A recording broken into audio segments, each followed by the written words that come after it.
উনি পরিশ্রম করে নিজের জীবিকা নির্বাহ করলেন এবং রাসূল সাল্লাল্লাহু আলাইহি ওয়াসাল্লামকে তিনি বললেন যে না, তার সংসার এখন ভালোভাবে চলছে।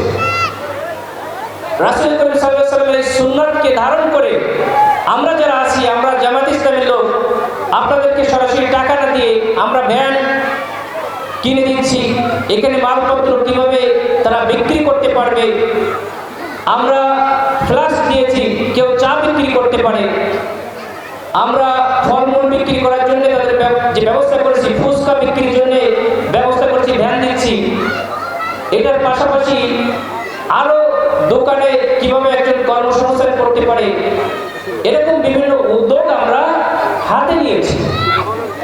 আমরা এই জিনিসগুলো আপনাদের কাছে দেওয়া মানে এটা আপনাদের জন্য দয়া নয়, আমরা মনে করি এটা আমাদের একটা ইনভেস্টমেন্ট। আমাদের এই সমাজে আপনাদের জন্য, সমাজকে উন্নত করার জন্য, বাংলাদেশকে স্বনির্ভর করার জন্য একটা ইনভেস্টমেন্ট।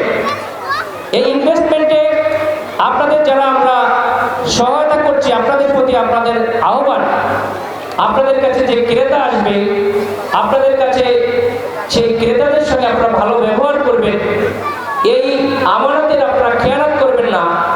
আমরা আপনাদের কাছে যে ব্যবসার যে পুঁজি দিচ্ছি, এই পুঁজিটাকে সুন্দরভাবে ব্যবসা করে রাসূল করিম সাল্লাল্লাহু আলাইহি ওয়াসাল্লামের এই সময় মানুষ যেমন স্বাবলম্বী হয়েছে, কমিউনিটি পার্টিসিপেশন, সমাজের যে অংশগ্রহণ করেছে, আপনারা এরকম এই দেশকে উন্নতির জন্য আপনারা মানুষের কাছে হাত বাঁধবেন না, এই দেশকে স্বনির্ভর করার জন্য আপনারাই অংশগ্রহণ করবেন, এই আশা করি আমরা ইনশাআল্লাহ।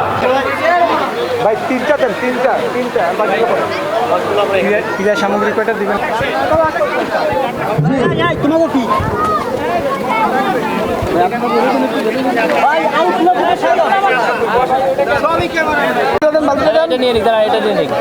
ভালো ভালো লাগতেছে তো আপনার? আলহামদুলিল্লাহ। তাহলে এটা দিয়ে আপনি কিন্তু আর একজনকে আপনি তৈরি করে দেবেন, পারবেন না? এবার শ্বশুরদের দিয়ে একটু আসেন আসেন। এটা হলো ভাই, এটা এটা জন্য টাকা হলো আপনি চা পাতা, আলহামদুলিল্লাহ।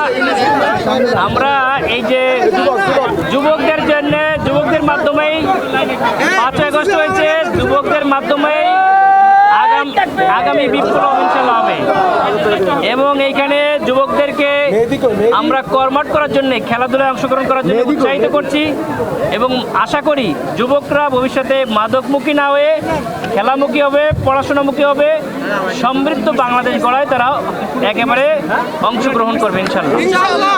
চালাইতে পারবেন তো আপনি? এটা আমি চালাইন পানি এখন কি মানুষের কাছে চালান, এখন নিজেই চালাবেন ইনশাআল্লাহ। আমাদের এই উদ্যোগে পছন্দ হয়েছে তো? আলহামদুলিল্লাহ। আল্লাহ আপনাকে স্বাবলম্বী করুক, সুস্থ রাখুক, আপনার পরিবার আরো সুন্দরভাবে চলুক, এই দোয়া করি। আমাদের জন্য দোয়া করবেন, আমরা কাজ করবেন ইনশাআল্লাহ। বাংলাদেশ জামাত ইসলামী ঢাকা 17 আসনের সংসদ সদস্য প্রার্থী ডাক্তার এস.এম. খালিদুজ্জামানের উদ্যোগে 19 নং ওয়ার্ড ঢাকা উত্তর সিটি কর্পোরেশনের করাইল যে বস্তিটি রয়েছে, সেই বস্তির মাঝে আজকে আত্মকর্মসংস্থান এবং নবজাতকদের মাঝে গিফট প্রদান অনুষ্ঠান আপনারা দেখতে পাচ্ছেন। যে এখানে মধ্যম এবং নিম্ন আয়ের যে মানুষরা রয়েছেন তাদের মাঝে কিন্তু তিনি এই গিফট প্রদান অনুষ্ঠানটি প্রদান করেছেন এবং আমরা দেখতে পাচ্ছি যে জনসাধারণ কিন্তু সেই প্রোগ্রামে সম্পৃক্ত হয়েছেন এবং তিনারা আশা প্রকাশ করছেন যে আগামীতে 17 আসনে যদি তিনি নির্বাচিত হন, এই বস্তিবাসী এবং এই মধ্যম আয়ের মানুষদের জীবনযাত্রার পরিবর্তন ঘটবে, এমনটি তারা আশা করছেন।